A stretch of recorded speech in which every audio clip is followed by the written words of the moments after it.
by making someone look like a fool, you're still giving them a chance to reach more people, right? I think just engaging with it in a thing where, in a sense, where they can even have a debate where there's we're just it is discussing commonplace. Le Pen is talking about the Great Replacement. Even if they look weak, even if all this kind of stuff, it's still saying these aren't fringe ideas. It is a like the great. If we're talking about Great Replacement, like what Le Pen is saying, right? Like Le Pen is obviously talking about like mass immigration. She's not talking about like the far right organized replacement of our population. Well, yeah, I don't think it should be legal for them to run anyway. Wait, what? So you believe that the majority of microaggressions, when those occur, the person who does them wants to be and is intending to be hostile or derogatory towards the marginalized group that they're directing the microaggression towards? Is that correct? Yeah. I think that engaging with Nazis legitimizes them into mainstream discussions, and I think trying to argue data with Nazis is pointless. They're not arguing in good faith, but instead use the platform to recruit. Well, what we demonstrated there effectively is that these people have no, and that's the main thing, right? That's the main thing about them. If you want to talk about it, Schnibs, we can talk about it. If you want to come on Discord and chat. I think that engaging with Nazis legitimizes them into mainstream discussions. We're not in a mainstream discussion for the first thing. We're on a niche political community on the internet having blood sports panel shows. And I think trying to argue data with Nazis is pointless, as they are not arguing in good faith, but instead using the platform to recruit. True, they are not arguing with good faith. Arguing data with Nazis is completely ineffective in trying to change that Nazi's mind. However, what it does do is it undermines the narrative and the appearance that they want to have, that they're the cold, hard, factual, logical people that actually have all the information on their side, and that things are just being hidden from them and for the rest of us, and we're all stuck in like some neoliberal bubble of haze. Okay? That's the purpose of illustrating that, hey, these people don't care about data. And to do that, you need to first try to argue with them in data, and then when they categorically reject that, then you demonstrate you guys are legitimately just completely anti-intellectual when it comes to stuff like this, which undermines them in terms of like what appearance that they're trying to come off with. But yeah. Hello? Oh, there we go. You hear me? Yes. Sorry, my internet might be kind of bad, so it might cut out. Okay, no, you sound fine at the moment, so yeah, hopefully it stays this way. Like a couple of things. But did you research Mark Collett before you debated him? I mean, I looked into him. I watched some previous debates that he'd had.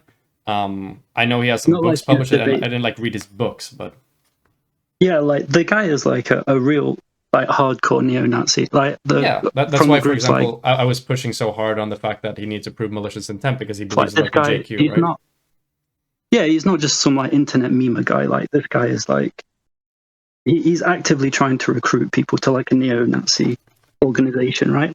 Mm-hmm. So first off, that was the fact that he was even on Twitch, like blew my fucking mind, because the guy's like completely shut out of all mainstream shit other than like where he's allowed to go, right? So this is where I'm like jumping off from my argument.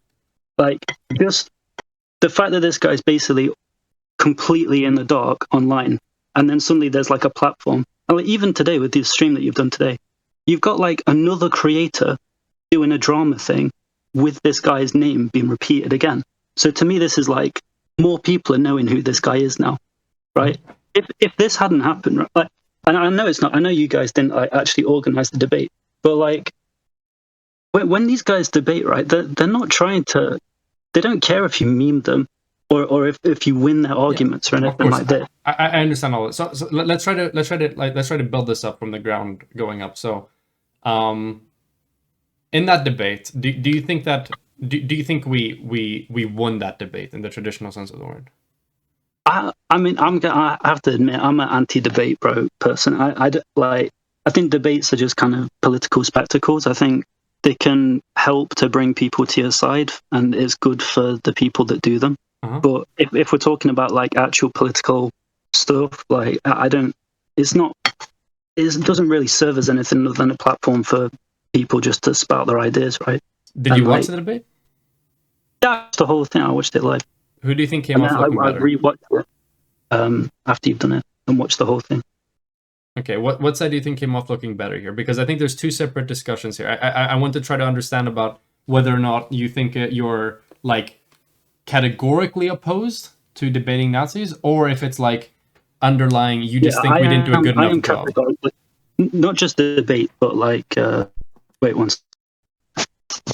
Okay. Sorry, I just have family and shit. Yeah, no worries. So in a situation where you have somebody debating Mark Collett, and let's say in this hypothetical situation, they absolutely they blow it, they wipe the floor with Mark Collett in every conceivable sense of the word. Would you still be against that? Yes. Okay, and what's your reasoning for that? Because that it gives them a platform. It helps people, even if they end up looking like morons. Okay. Because it spreads their profile. It makes people aware of them, right? Mm-hmm. Like if you have a scandal being called racist, it doesn't necessarily mean that you go bankrupt, right? Like people that get cancelled, these like comedians that are saying like, "Oh, I'm being silenced and shit." These mm-hmm. guys are the most successful in their thing. They're more successful than the progressive comedians, right? So you're just like, you're pushing, you're just doing free advertisement for these guys, right? And it's not just some memer. Mm-hmm. These guys are literally calling for genocide, right? And they're trying to actively recruit people, which since the debate, his group, they did White Lives Matter banner drops. Yeah, he's a neo-Nazi. He's a white supremacist. I agree with all these things. I don't think there's much purpose of talking about that. So I'm gonna check how well you understand both sides of this discussion. What do you think? What arguments do you think somebody who would be in favor of publicly debating in a good way Nazis? What type of arguments do you think that they would make for why that's a good thing? Sorry, repeat that. So somebody like me, for example, who believes that there is value to be attained from debating Nazis in a public space, assuming that you mm-hmm. do a good job. What arguments, what reasons do you think I would give for thinking that there's value in that? I don't know. To prove that their arguments are wrong, that they're like illogical, that they don't have the facts on their side, or to like just like memeing someone publicly, mm-hmm. showing someone to be a moron, kind of discredits, like the theory is that it discredits them and like makes them look like a moron. Okay. So that's absolutely one part of it. So I'm happy you identified that. I just like asking this to see whether or not people have like a balanced perspective on this, or if they're just really dug into one side. And it's not a big deal, but it just helps me understand how to hold the discussion. So I agree with you in that, and I think that's one of the positive things there, that it helps like talk about the ideas and contest them in a public setting. I also think that if you're the type of person who is very attached to the community of Mark Collett or whatever, seeing him be dragged out in public and, for instance, like get clowned on, do you think that might have a dissuasionary effect on his fans and making them question like, oh shit, this guy isn't the bulwark of Western intelligentsia and academic superiority that I thought he was. Maybe this guy's just a idiot who doesn't know how to confront ideas. The only way he looks good is when he's on his own and doesn't have anybody to contest him. Do you think that a group of such people exist that would, second guess their can do sometimes, but you have to remember, like, a lot of these guys have brainworms, so they think it's just a massive plot anyway, right? So anything that you can put data forward and say, oh, these arguments, like his response to what you're saying, like in the debate, he's like, oh, you're just soy. Mm-hmm. Right, so like a lot of his fans, they're just going to go, soy. Like you got like anything that you say is stupid and it's soy, sure, right? I understand. And, so there's a certain. It's not really that's some people though, but I think there's a lot of people on the other side of things though.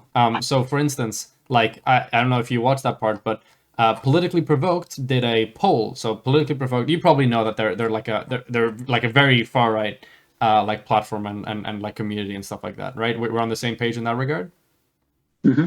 Okay, so they had a poll on how they think that they performed, and I didn't interact with it. To my knowledge, Mouthy didn't interact with it either. And let me just double check that Mouthy didn't interact with it. He did not interact with it. And sorry, this was the wrong poll. Yeah, and that one gave us we got 43.7% of the votes on who won on a very right-wing platform. So do you think that there's probably also a considerable amount of people in that 43% people who are right-wingers are like, fuck, Maybe they might just think that Mark's Mark is not seen as someone with high regard in the community. He's a guy that's putting a lot of work in. But a lot of like Sargon of Akkad, for example, has like called this guy out as a moron. He doesn't have the best online. He's kind of seen as a clown online, right? So you can say the guy's a moron, right? But then if you're even having the debate, you're talking about like the Great Replacement and stuff. Like in chat, like I was talking to some people in chat, and they just repeat the same shit, and like they're just like, oh, well, the data and stuff, like it's true, like people are becoming more right. If you just allow these like conversation happen. Wait, okay, hold on. So let's break this down one by one. I think you have the idea that the Great Replacement is just some hyper fringe thing that we're popularizing.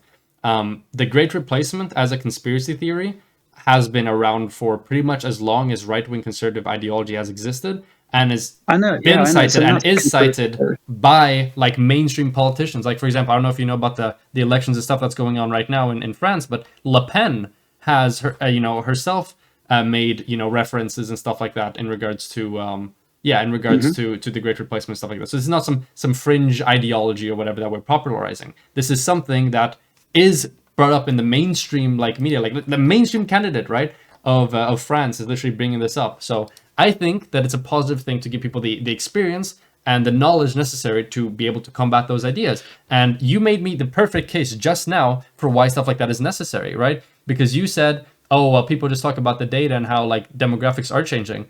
That's literally true, though. That is a fact. And for somebody who doesn't know about the Great Replacement or know how to contest that, they think that acknowledging that mere fact is an issue and that you've now conceded to their argument. But through having debates with neo-Nazis where we do things like we talk about the Great Replacement and explain why it's dog shit, that's where we give people the understanding of these arguments and understanding of how to disprove them and what is wrong with them. What's wrong with the Great Replacement isn't the fact that demographic shift is happening. It is. The problem with the Great Replacement is that people are saying that it's like orchestrated by a group of elites specifically with the purpose of like, making, Europeans or white people a minority and removing their like social power or social capital. That's the problem with the Great Replacement conspiracy theory. And it is through having these debates that we make people more aware of that and that we give people the tools that they need to defeat those ideas in a good sense. While at the same time bringing people over who see that they're, parasocial, whatever, the person they look up to is getting really dumpstered in a debate and is not doing well, and that can really get to some people and get them to change their mind. So it's giving people the ammunition needed to understand those ideas and to contest them, while at the same time making people who might be followers of these people aware that, like, hey, when this person confronts somebody else, they're revealed to be a dumb fuck. Maybe you shouldn't base your entire political ideology around what this person says. Yeah, I can see that, but I think we can do this without letting Nazis like just do a massive speech and just like do their parroting points about what the Great Replacement is, right? Like, there's a lot of great content online about how people really go in depth with these things and like take it apart and stuff. I think by kind of just having these like the things where we're like engaging with it, like even stuff where we're like, oh, well, the data is correct, right? It's like, it's like crime statistics. Hello? Yeah, it's like crime statistics for this stuff, and then therefore, you're just using the data to kind of like, you're like sending like a hidden meaning behind this, right? And just by having like a discussion on crime statistics, if you just have constant discussions about this all the time, then eventually people are going to get the underlying message that you're trying to like push. Not you, but like the other people are trying to push with it, right? I think as like if we're on the left, if we're against this kind of stuff, crime statistics, we don't want them to frame the conversation around that shit. We want to like call them out immediately, YouTube and Twitch or whoever, and say, look, these are literal fucking Nazis trying to recruit on your platform. Here's the evidence. Here's what they're fucking saying, and like we can report this and shut it down and not even allow the discussion to take place. But the thing is, sure, you don't allow those to take place and you don't see it, but it's still there. You mentioned crime statistics. Like PragerU, like a mainstream conservative outlet, is literally making like videos where the main takeaway is 1350, right? And to somebody who isn't aware to what that means and what that means contextually when it comes to the arguments, they might find that convincing because they're like, holy fuck, 1350, no way, I didn't know that. I guess, POC are just violent, huh? When in reality, if we have those conversations and we work with those ideas and we're like, hey, yeah, sure, 1350 is true. Why? Well, it's not. There's issues with that as well. But why is that the case? And there we give people the tools they need to understand the facts and the reality, and get people so that the general knowledge encompasses those facts and those reality. Because the issue is that the reason why 1350 has been so effective, right? The reason why these demographic numbers are so effective is because people who've never heard about them before, who never thought about them before, who might not intuitively believe that that's the case, when they're presented with that for the first time, they might be like, holy fuck, no way. That's crazy. I didn't know this. Maybe I should reconsider my views on race or whatever. Whereas if we know and we all generally acknowledge that, hey, yeah, 1350 is a thing. Yeah, demographics are changing. Then more people are aware of that, but that won't get them all the way to these far-right, conservative, very harmful ideas, because they don't know, the conservatives no longer have that hook of that fact or that statistic that people haven't heard about and that sound really bad on its face. It's about telling people about those statistics and teaching them, hey, this looks really bad on its face, but let's actually think about it for a second longer, right? And then you eliminate a lot of that hard power that a lot of these statistics or numbers or whatever have from these far-right people. Mm-hmm. Yeah, I mean, I definitely think that, I think most moderates, most people that are kind of reasonable people, most people that want to have a discussion, they're not really going to be convinced that much by Nazi arguments. I don't think that's I think it's more about the fact that Nazis can use these arguments to just constantly have the conversation, and the conversation just repeats and repeats and repeats, and we hear it over and over again. They just want these discussions to keep going, right, all the time. And it's not. I'm not really worried about a large Nazi movement taking place in Europe. I don't think that's probably going to happen.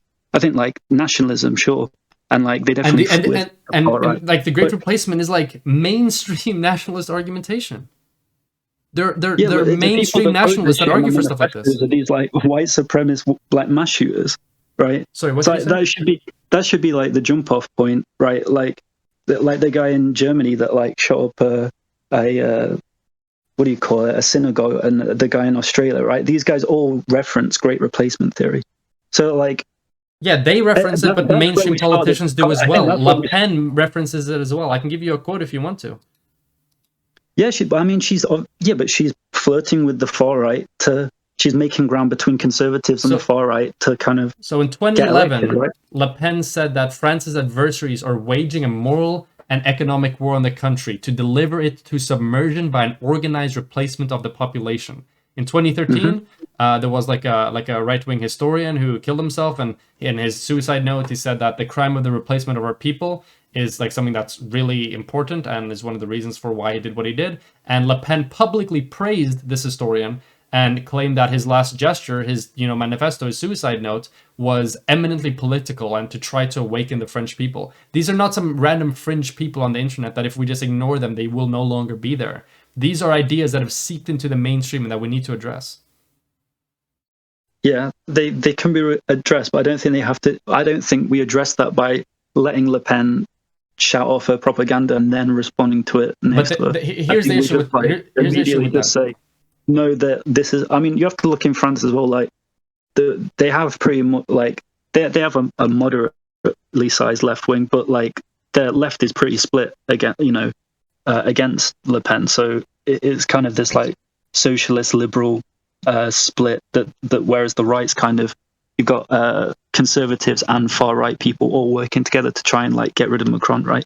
Mm-hmm. So I think if we want, we can have these discussions as well, but I think when it comes to explicitly having the discussion on the ideas, I just think there's a better we can do this without. I just don't think the debate thing works. I think it creates these kind of clout vampire, lots of it's circulating the ideas more. It kind of allows these guys to speak more, whereas our effort should be focused on stopping them having these appearances. And but these ideas are in the conservative mainstream. Us not having Mark Collett on a Discord panel isn't going to reverse that. How the main thing, the reason why I think that there's a positive in the invocation of big names and in direct confrontation with those big names.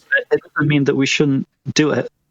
Wait, what did you say? Sorry? We should try and make steps where we can. If we can prevent people from taking any steps, we should do that rather than like just saying, "Oh well, Yeah, this is how to it be is." clear, Like we just have to fight on their terms, right? No, we can choose to not allow them to do it where we can. So to be clear, I think this banning is not Nazis me off, saying like, that. Twitch is pretty easy to do. So this is not me saying that, oh, sure, debating, and this is like the one-dimensional analysis, that sure, debating Nazis on the internet isn't a good thing, but it's so insignificant that it's not matter. That's not what my argument is. There's a second part to that as well. So that, like, sure, there's probably some harm committed just by virtue of giving these people a platform, but I think that harm is greatly outweighed by the benefits you receive to having these people on, assuming that you do so in a positive way. So there's that positive element as well, which it's important that we recognize. And I think that it's a positive thing to be able to invoke and bring in these big names like Le Pen or like Collett in this instance, because, hey, if I make, and I know this from personal experience as well, and also it makes sense. I'm not sure, I don't think you'll disagree with this. If I make just a video, like a small video on my own, and I'm just like talking in no particular context for 10 minutes, explaining why the great replacement theory is bad. Sure, that will reach some people, but those people that will reach will be people who like overwhelmingly already agree with me. The real way to give this information to the people who may not agree with you or who may already not be on your side is to bring that discussion and bring those ideas into context where you're going to be exposed to a bunch of people who don't have that. So, for example, by invoking the names and the reputations and maybe videos or pieces of media, whatever, by these big names or directly engaging with them, you're going to bring in all those people who don't already agree with you, which is the people that we care about, right? Because I can make the 869th video on the internet, like a 5-minute video that is only ever going to be seen like from BreadTube and LeftTube about why systemic racism is bad. But that video in itself is completely ineffective. However, if I have a debate with somebody or I'm directly responding to some really bigoted person's view on racism and stuff like that, and I'm able to put forth those ideas there, those ideas are a lot more amplified. And assuming that those ideas are good, their positive potential effect is going to be a lot higher. But you're also amplifying the other side as well. You're not just amplifying your own argument. By making someone look like a fool, you're still giving them a chance to reach more people, right? Because more people. But you're giving them negative attention. And you're like, who's Mark Collett? And then they eventually, I just think from the off point. Alternatively, it's problematic. Like someone hears about Mark Collett and there is no debates. There's no things about them. People hear about Mark Collett, they're like, oh, I'm gonna look into this. They Google Mark Collett and all they see is his content sympathetic to him, and that's all. That's all you see. And you see like, oh, this guy sounds pretty intelligent. Like he makes some good points. He has compelling rhetoric or whatever. Whereas if somebody finds out about Mark Collett and they Google him, and it's him getting his like fucking, his shit ran in debates over and over and over again, and people explain why he's dumb and why the things he says doesn't make sense. You have a lot more information to pull on when it comes to forming your opinion on him. He is kind of in a low. He's not very well publicized at the minute. He's known throughout the far right community and through leftist communities in the UK, but people don't really know this guy like on a massive scale. Like he is kind of like, this is what is worrying to me. Like I don't want this guy to become a bigger name where people. What I'm doing is not mainstream. What I'm doing is if the main effect that I'm having is now there is a debate where you didn't answer this question, but that's okay. You didn't say it mattered anyway. Where I now have a debate where he looks bad in, permanently indexed by his name whenever people search him up. Yeah. But I think that's a positive thing. I know you do, but I just don't agree. I think there's the threat of allowing this to become bigger and to become like an internet thing, like a viral thing, it's a big deal. It has like real consequences. I think that the people that he's signaling to are not the smartest debate people ever. They're kind of lost people. They're usually vulnerable men, right? Sure. So what are vulnerable men drawn to? They're often drawn to appearances of strength. They could be, right? They don't necessarily have to be drawn to. They could just see him as like, they could just see his speech and that he talks about stuff and he's hinting towards his Nazi ideas, and that can be enough, right?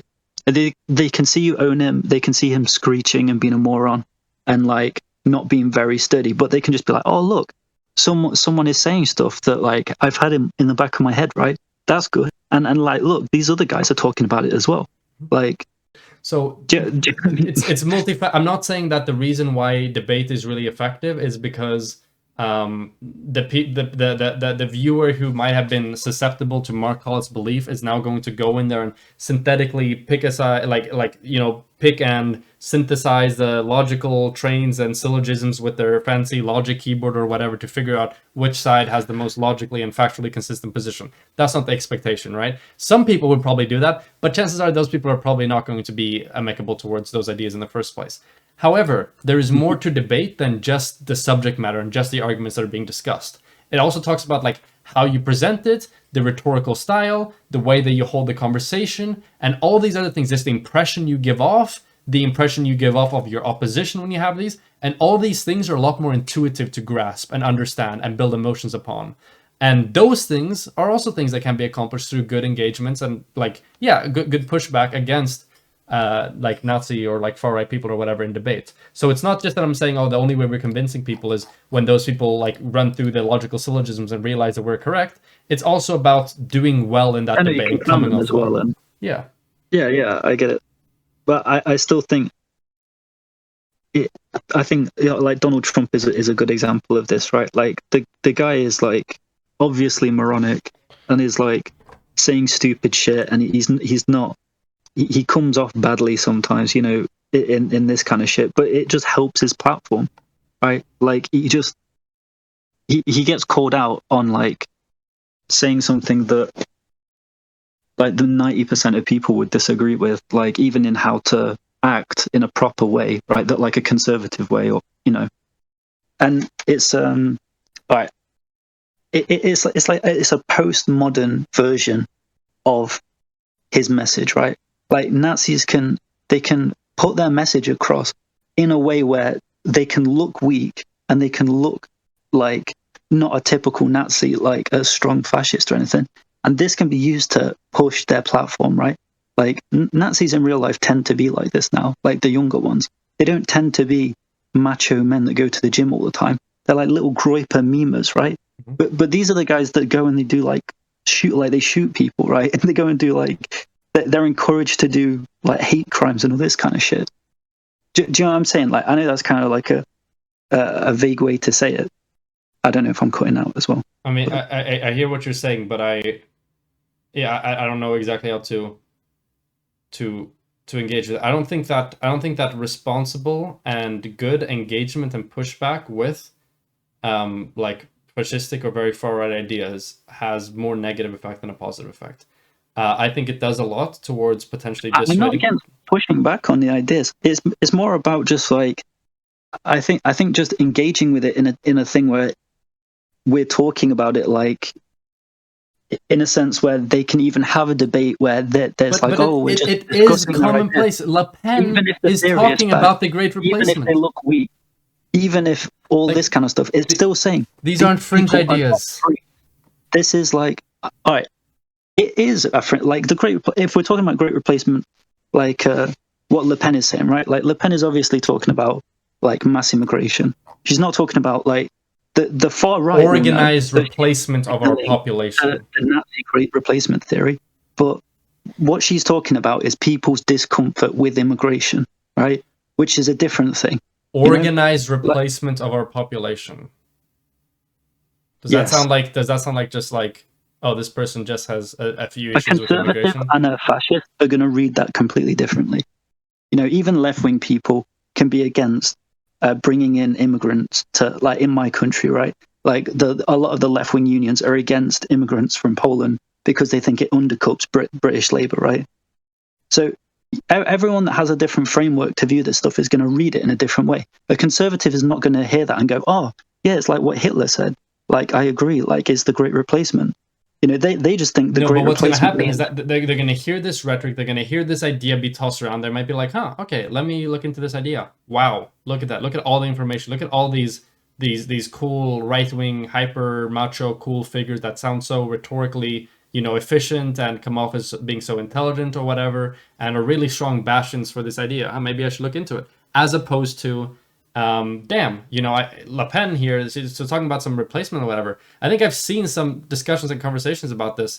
Wasn't that like a really fucked up, like far right Nazi idea? Maybe I'm not sure. Maybe I'll Google the idea. Maybe I'll Google, like replacement immigration and see what there is. Oh, look at that. Here's a bunch of, whatever it is, articles, videos, debates, studies, whatever, that go and address this specific idea and explain why it's dumb. Damn, that's interesting. Now I have a formulated opinion of this idea and one that is more correct. I think that's the difference between the two different worlds. I think you give a lot of credit to people's ability to kind of like change what they already wanted to think anyway. I think a lot of conservatives that are anti-immigrant. But if they already wanted to think something, no matter what, then us having these debates isn't going to affect that. If they're going to see us reaching left wing anyway. This is why I say I think the thing is to just stop them from doing it as much as possible, but to prevent the conversation from happening. But if you think that these people are so like hardline and dug in that they don't care, they're going to believe what they want to believe anyway, no matter what, then whether or not we debate them is going to be completely irrelevant at that point. If you're characterizing these people in such a way, I think. I mean, like I said, I do think debate is. I don't think it serves much. In a sense that it's like gonna have a political effect. I don't think we can. I mean, we literally have like political debates has been a staple of all types of political electoral movements for I don't even know how long. Probably since like ancient Greece or some shit. Like obviously there's value to it, there's benefit to it, and sure, it's not going to be maybe as materially productive as the conversations you might have in academia in a controlled environment, but there's still some value in there to talk about. And I think that we ought to do the best we can to maximize our value and the benefits that we get from our political position or whatever in this medium, which is not going to be going away.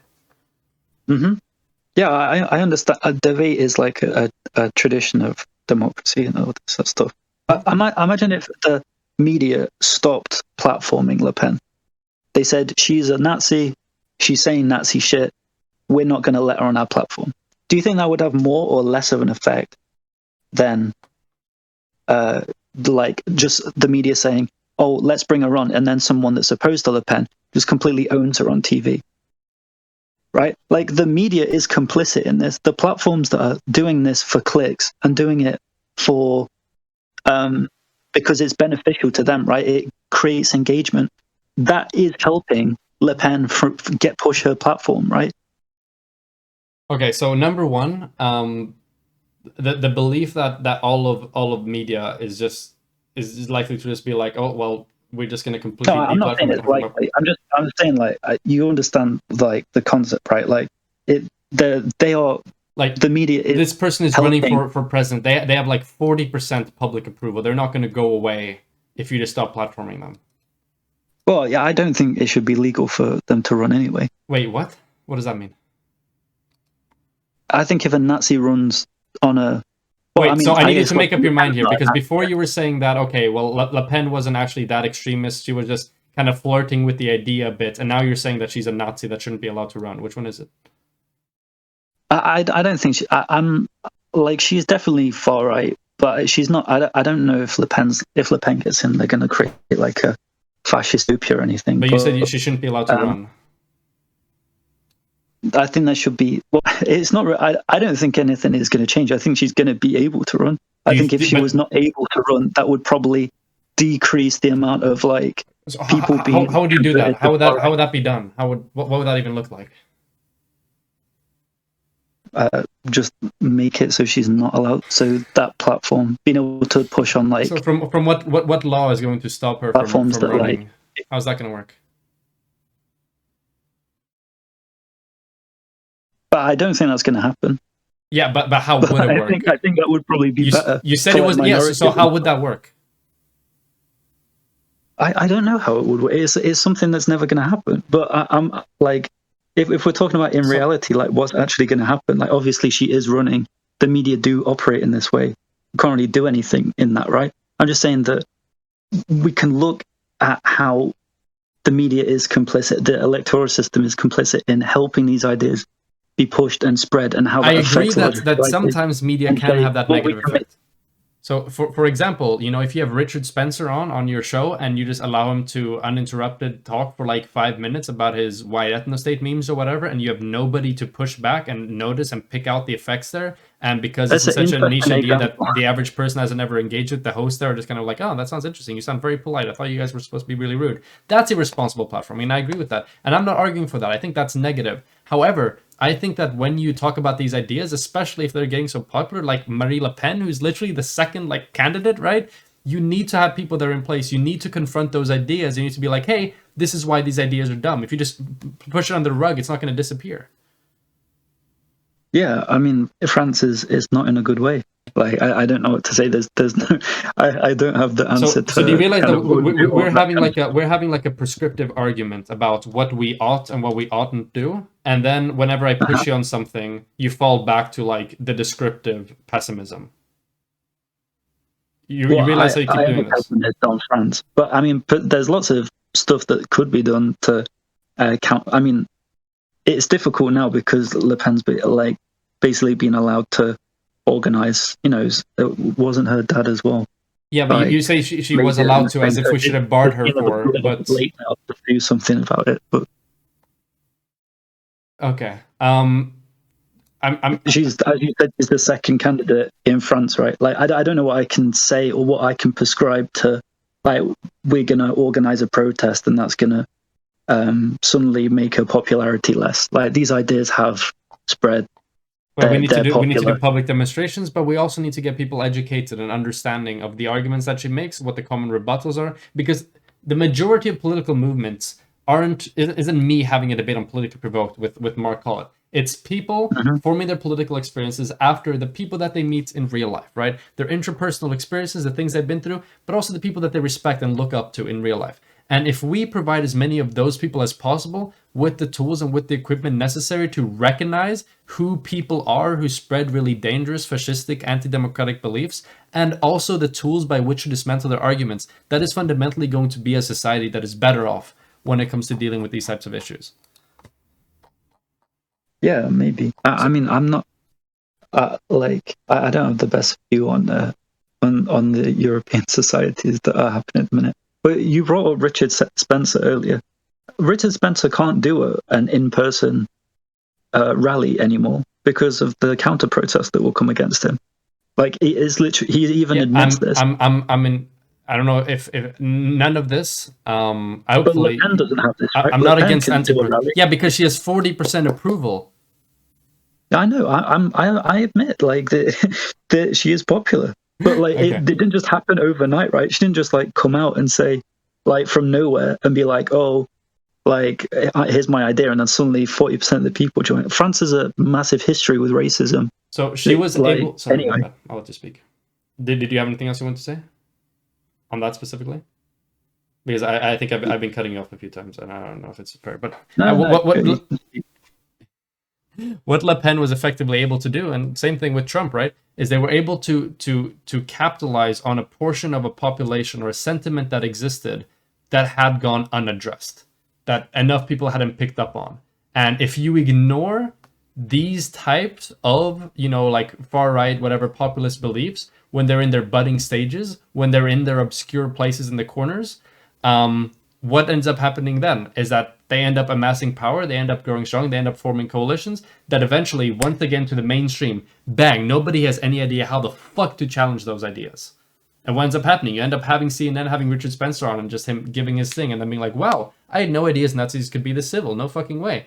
You have, people like Trump and, like Penn who are able to capitalize on the sentiment that it's been existing within countries for a long time, that has been going unaddressed by the establishment.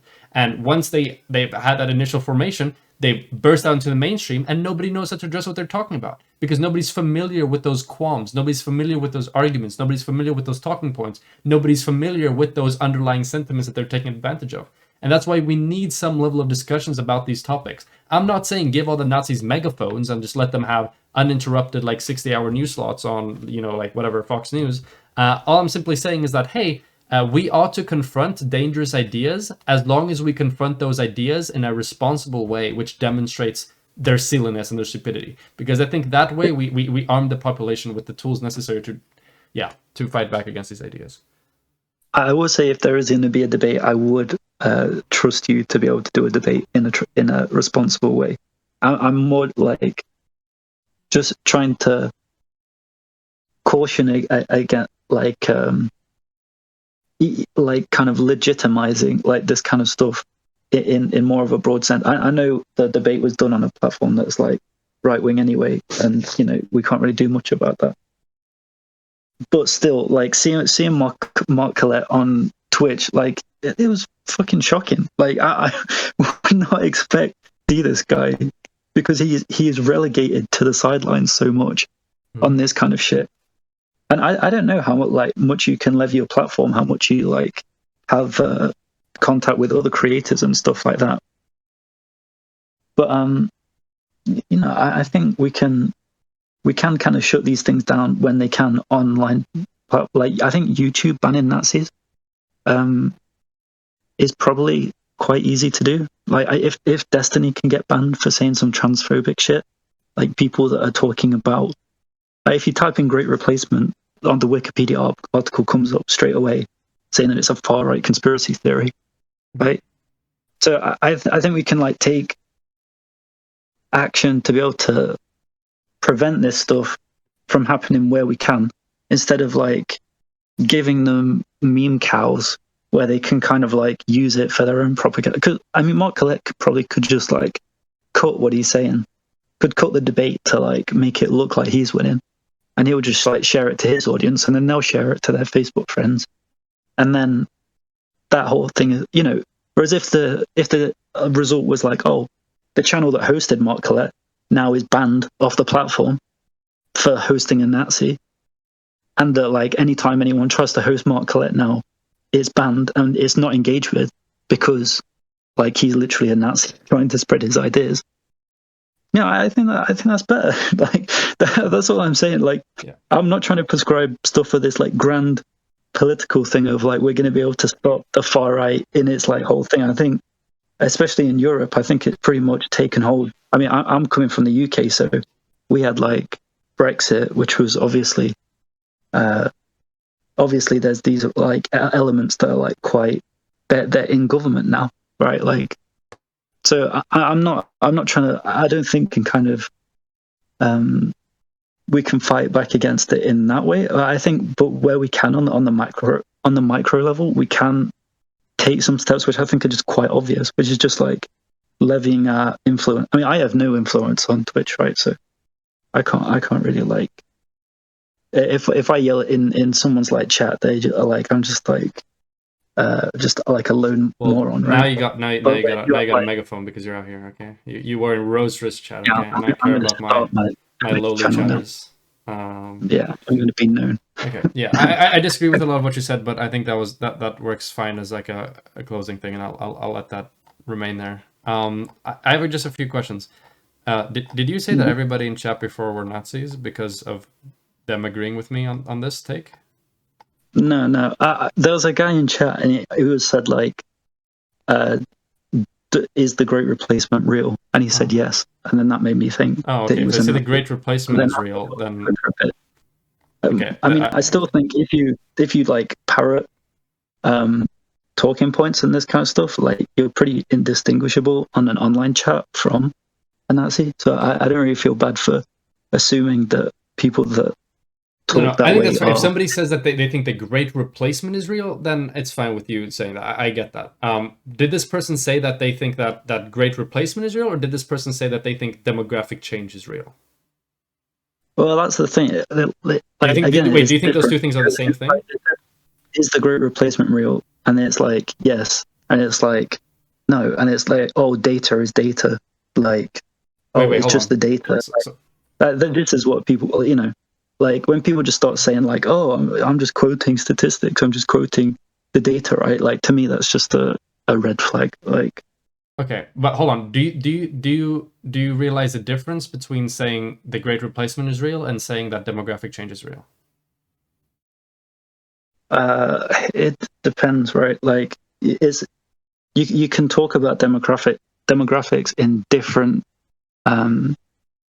like different contexts where we're talking about, right? If we're talking about in the context that Mark Collett is talking about it, then talking about demographic change is obviously saying one thing. If we're talking about demographic change just as like a broad thing, and if someone just like comes with a piece of paper and it's like, oh look, a demographic change, but that doesn't mean anything by itself, right? Do you think that demographic change and the Great Replacement, do you think those are the same thing?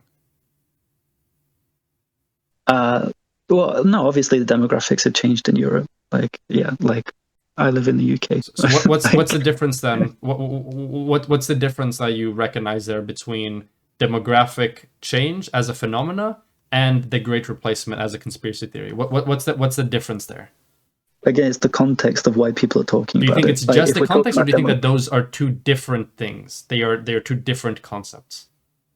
We can talk about demographic change like in two different contexts, and it can mean two different things, right?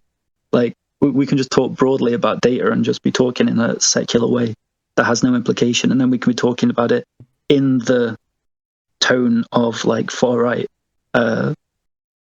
talking points, right? Do you understand? Like it's like this is like the whole math. I understand how. Like, okay, so I can talk about math, like just talking about maths, like maths is maths. Mm-hmm. But then I can be like, oh, like talking to a black person and be like, oh, you obviously wouldn't understand maths, right? Like I'm still talking about maths, but I'm talking about maths in the context. So the question I'm asking you is do you think maths and racism are the same thing? Do you think that there's a difference in what the concept of maths and racism are? Do you think those are Do you think those are different things? No, obviously as definitions, they're different things. Okay, but maths and maths can mean two different things. So then will you say the same thing? Will you agree with me then that demographic change and the Great Replacement are two fundamentally they're different things? Yes, but I still I still think that yeah, I guess yeah. If you want because you don't think I'm a Nazi, right? No, obviously not. Yeah, okay. So when I say then, and I've said multiple, and I said during that debate that demographic shift is absolutely happening. You understand how that doesn't make me like a propagator of the Great Replacement conspiracy theory, right? No, yeah. I think it's I think it's tricky when you're talking about that. 'Cause again, I think if you start talking about demographic changes with Nazis, then I think you're putting some kind of legitimacy on how they talk about demographic changes.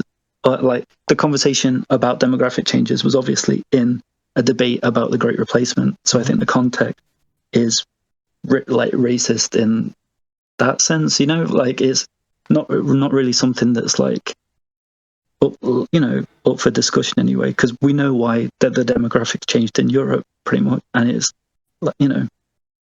a large part is like World War II, right?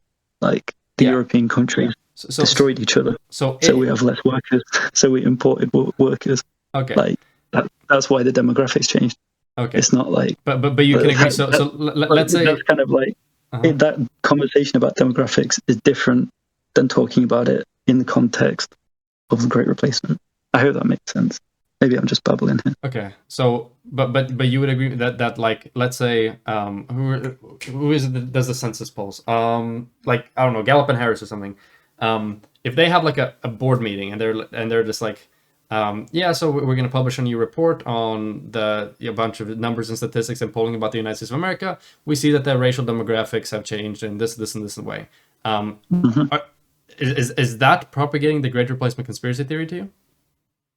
No. Okay. Not that by itself, but I think a racist would use that data to push the Great Replacement. And that's why it's important to be able to divorce and to make it very clear in the public eye that the fact that that demographic shift is happening is like fundamentally different from the Great Replacement conspiracy theory, so that people can understand that it's entirely possible to believe in the former while not believing in the latter.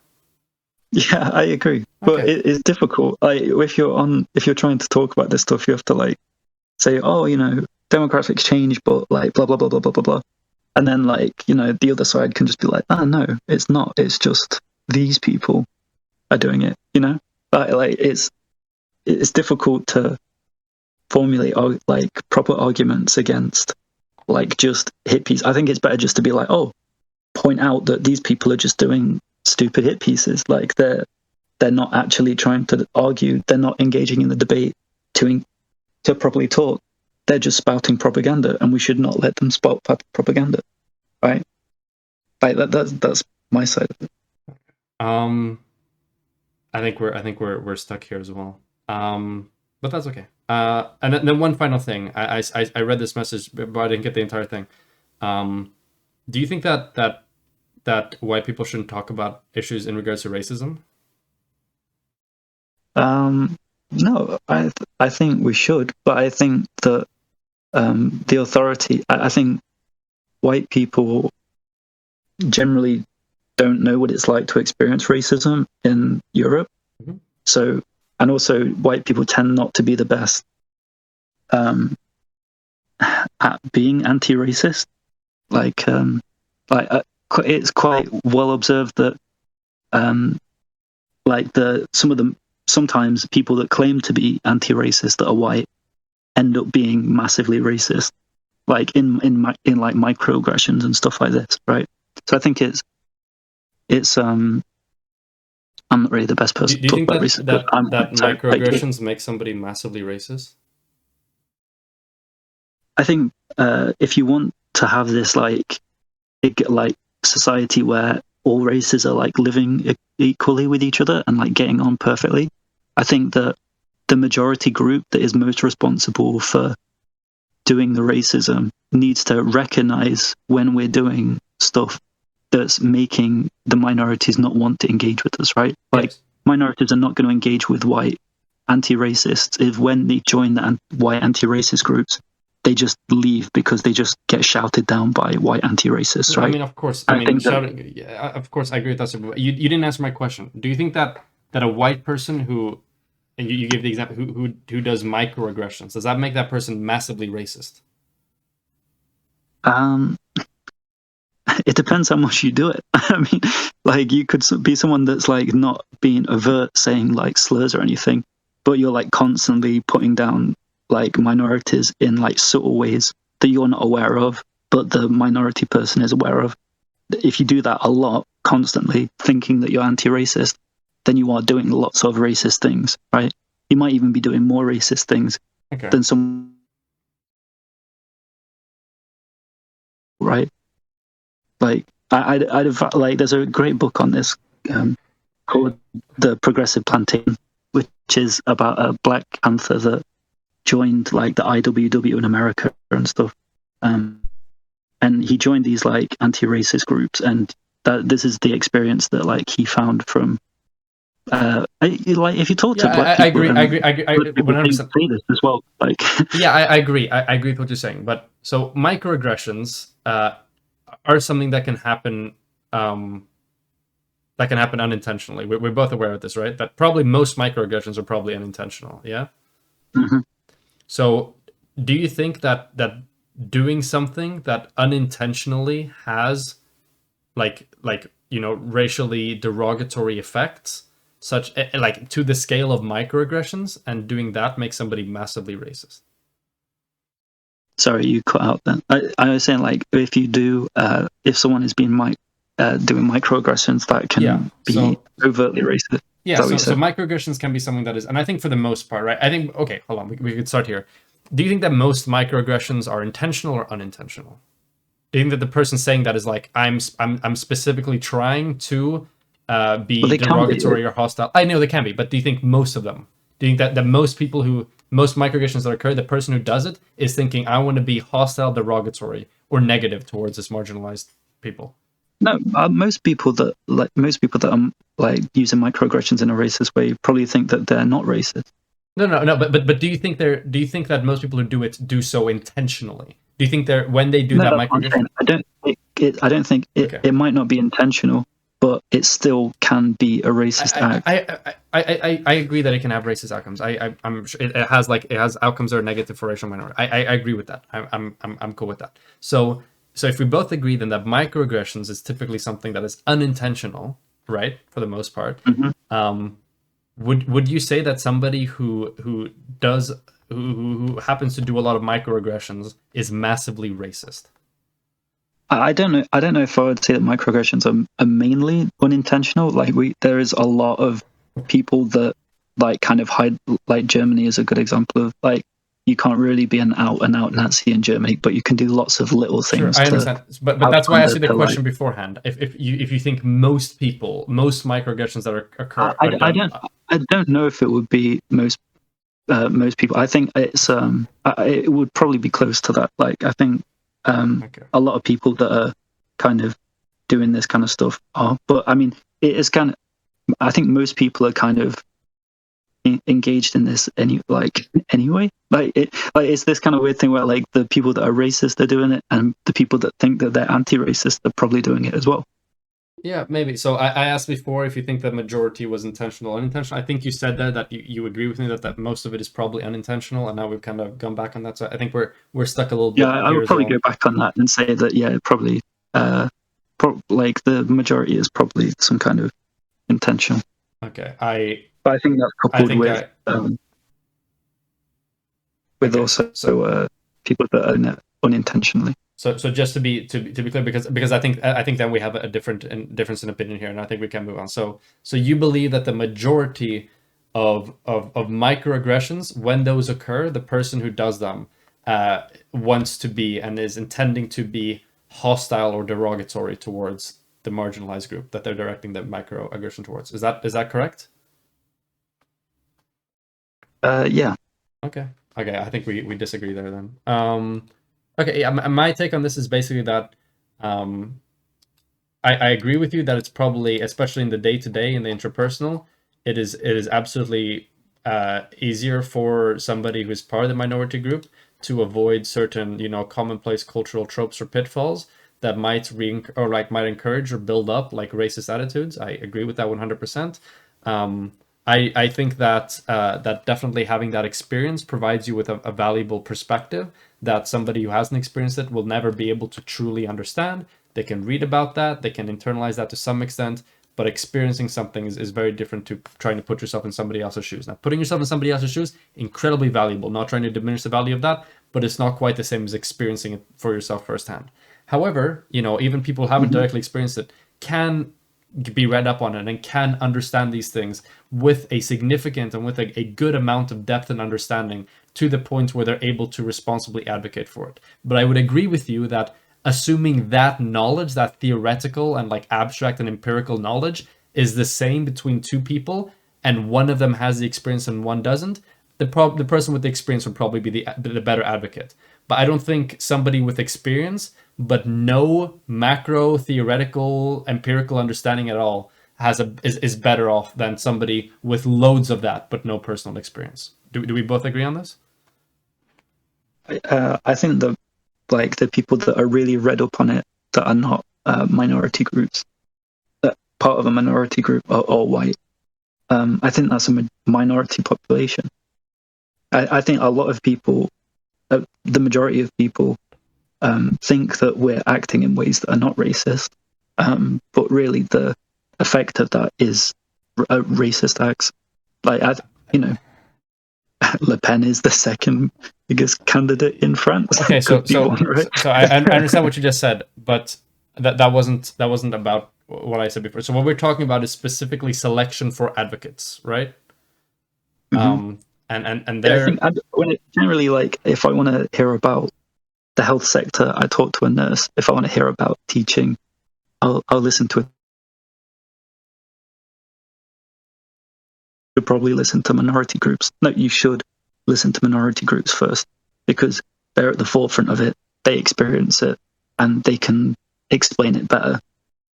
I think most people that is always categorical. Hold on. Do you think that's to minority groups as well? Yeah. Do you think it's always categorically the case that a minority representative will have a better understanding of that given minority issue than even the most like well-read member of the hegemonic group? Yeah, I think generally people that experience stuff firsthand can generally explain it better than explain and understand, right? I mean, most of the time, people from the hegemonic group that learn about this stuff in a decent way. They get it through listening to first-hand experiences. Okay, so then you're effectively telling me right now that people like Candace Owens and JLP necessarily have a better understanding Candace Owens of race does issues not advocate. than... She's not an anti-racist, right? Yeah, but the question I asked you is if necessarily somebody who's part of a minority group will always have a better understanding of... Can word it better, but if we Candace Owens will not word it ever. She will not talk about that in any sense. She doesn't believe it's real. She'll advocate against the idea that racism is real anyway. So using your framework, where you believe that experience trumps all in terms of this, and Candace Owens is black. Mm-hmm. How are you to say that Candace Owens' analysis on race issues is inaccurate? Because Candace Owens does not even think that racism exists. She talks about race, but hold on. So she talks about race issues, but she doesn't have the same conclusion about race issues as you have. Now, given what you said before, that experience trumps all, and Candace Owens is black, and I assume you're not black, right? Are you? No, I'm white. Okay. And assuming you said experience trumps everything, Candace Owens, who is black, when she discusses race issues, she says that racism isn't a big deal, yada, yada, yada. But you, as a white person, say that actually racism does exist, it's real. Given your lens of analysis and your evaluation you made before, where you think experience trumps everything, wouldn't you be logically, wouldn't it logically necessitate that you say that Candace Owens has a better understanding of race issues than what you do? She probably does have a better personal understanding, but she's not advocating to raise awareness of that issue. She's advocating against raising awareness about that. So she's being dishonest in that kind of sense. I mean, I can't. I don't really want to I understand. I have one final conclusion. So this is the impression I'm getting: is you effectively told me that experience trumps everything unless that person with experience disagrees with me, in which case they're being dishonest. It's not me, right? I'm not the arbiter of this kind of shit. Okay. But I think you would get members of the anti-racist community in America that would condemn Candace Owens categorically. They do condemn Candace Owens categorically for how she kind of discredits anti-racism, right? Yeah, so that's not me coming up with that. I'm not I can't really. I can only go on secondhand, kind of looking at that. But if it's if we're talking about how to talk about I don't know. This is just I think we're okay. Yeah. So basically, to conclude, yeah, it's a complicated discussion. So to conclude, I do think there is absolutely some unique value to personal experience when it comes to discussing social issues that specifically face you as a demographic group. 100%. Although that is by no means a replacement, or that is by no means superior to a good understanding of the abstract, the theoretical, and the empirical information that we have on this topic. I do think that assuming that, we have two people, one of them is white and one of them is black, and we're talking about race issues, and both of them have the exact same degree of abstract, empirical, and theoretical understanding, I absolutely think that the black person there has unique qualities to them that makes them better and more educated in talking about and understanding these issues. 100%. There is something unique there that somebody who has an experience that simply cannot attain. 100%.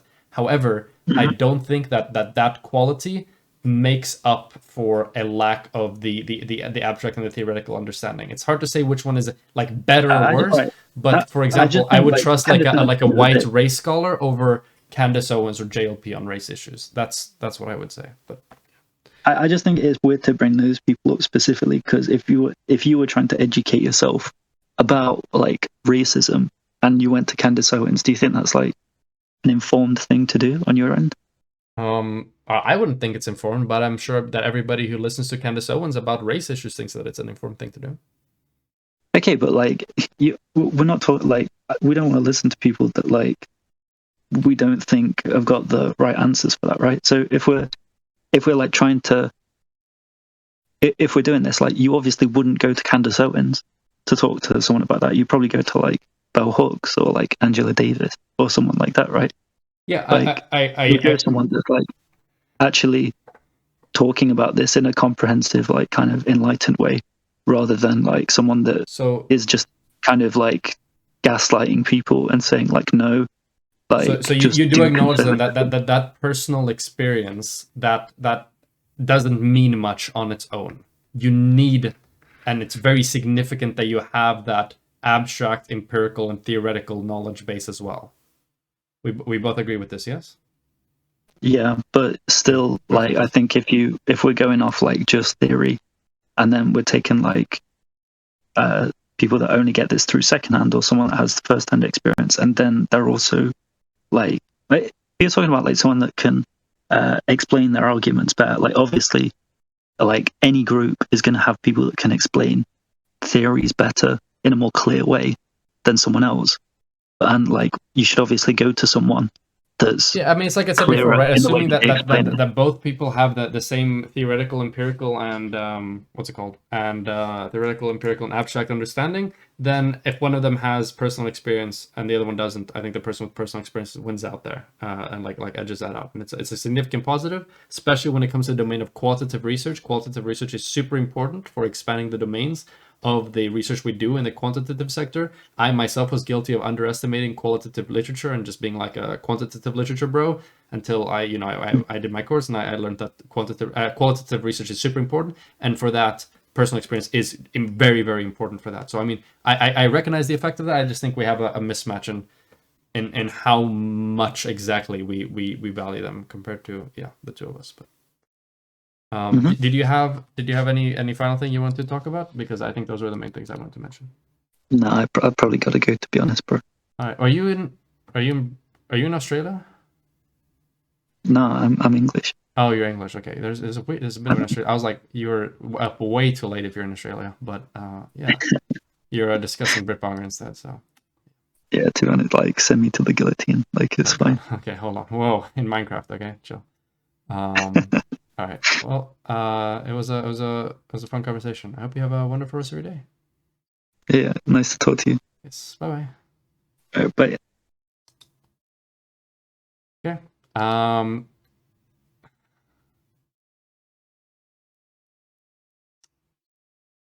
President Sunday, you've been in the chat a bit in and out. Are you here right now?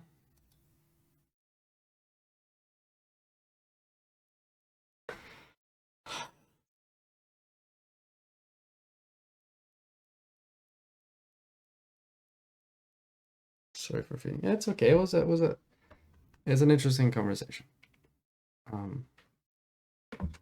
Roses is oh, you're still here. Wait, sorry. I don't remember if I asked or not, but I assume that's a no. I asked if you want to have a conversation. Is that a no on that one, Sunday? I'm not here. You can't see me. Okay. Well,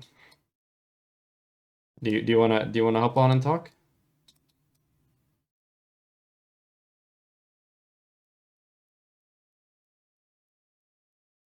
Not right this moment. Sometime. Okay. Well, then you can. I assume sometime you don't mean during the stream. So what would be cool is if you watch my maybe maybe you can watch back the VOD. I'm warning you though. This might spur some feelings in you, but that VOD will be unlisted, just so you know. But you can find it under playlists and stream VODs, and you can check out the VOD there. Don't let the unlisted scare you, okay? I stand by everything I said, okay?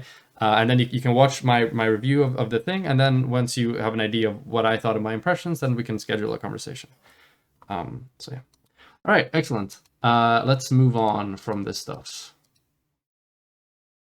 Okay, cool. So I need to read that WAPO article. WAPO libs of TikTok.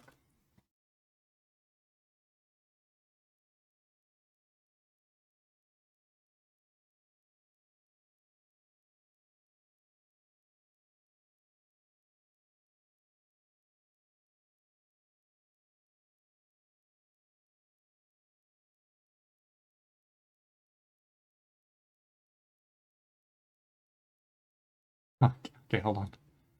Can I change my username?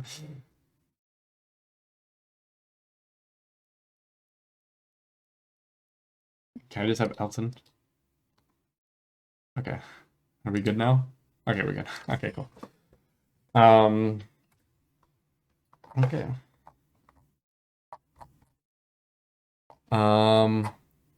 Are you still taking callers? What do you want to talk about?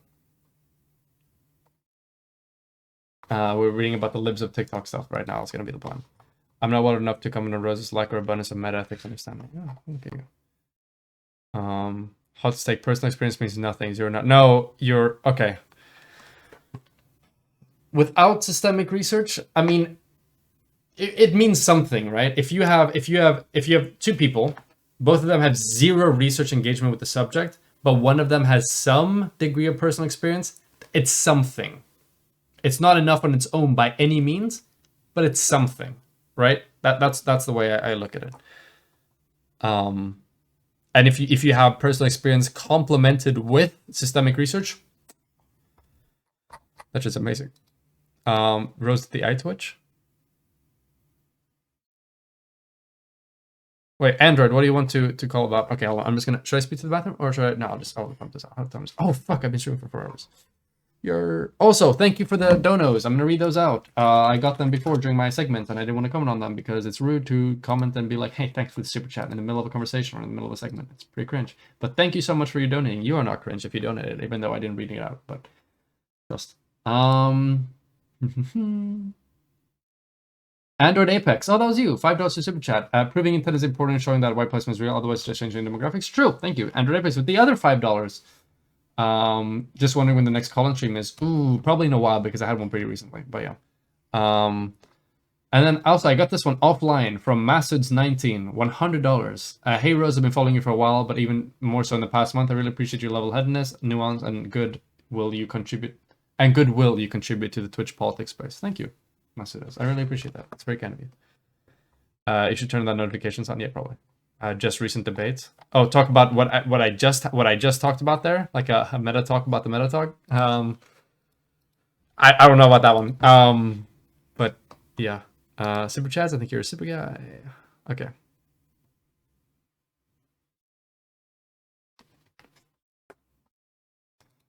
Okay. Let's do this.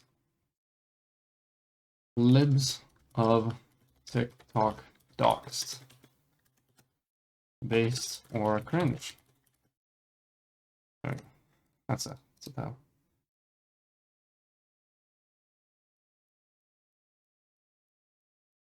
If process space doesn't matter, how would we come to any conclusions at all? How would the point of research be? I